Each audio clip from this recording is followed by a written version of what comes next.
Hello guys, welcome to my vlog. आज चाहिँ भने हामी यहाँ आइसकेको छौँ.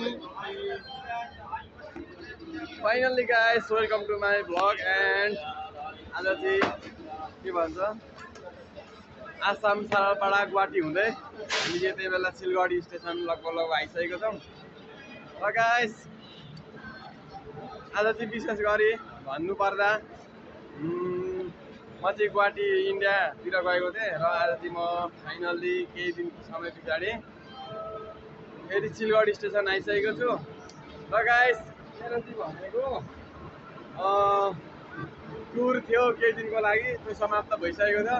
त्यसै गरी हामी विभिन्न ठाउँ घुमेर आइसकेको छौँ, जस्तै भुटान, थिम्पू, पारो, चिराङ अनि भुटानको लामी डाँडा जस्तो ठाउँहरू घुमेर फेरि हामी फर्किसकेका छौँ. र विशेषमा आउनु भनेको मेरो काम भनेको चाहिँ महेन्द्र बागचालाई भेट्न आएको थिएँ.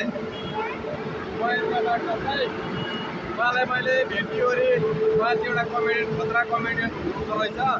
मलाई पनि अब त्यो उहाँलाई भेट्नमा धेरै खुसी लाग्यो. उहाँको यस्तो मिठो, यति राम्रो कमेडी रहेछ, यति राम्रो रहेछ गायक भन्नुहुन्छ. उहाँको कमेडी देखेर म यति धेरै हाँसेँ, यति धेरै गदगदी भयो होइन.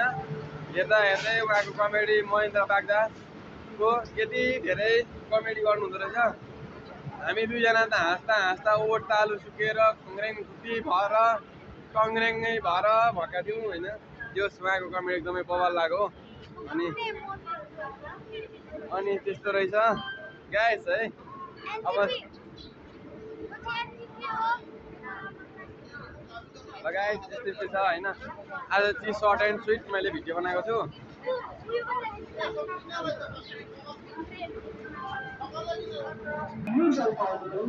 गाइस जलपाइगुडीको हामी आएको ट्रेन यही थियो, रोकिरहेछ होइन. हामी चाहिँ चिया नास्ता गर्न निस्केको छौँ र हामी चाहिँ अब अलिकति पुग्न आँटेको छौँ स्टेसनमा. अब स्टेसन जानुपर्ने छ, त्यसको लागि चाहिँ हामी यहाँ ओर्लेर टक्क भिडियो बनाइरहेको थियौँ.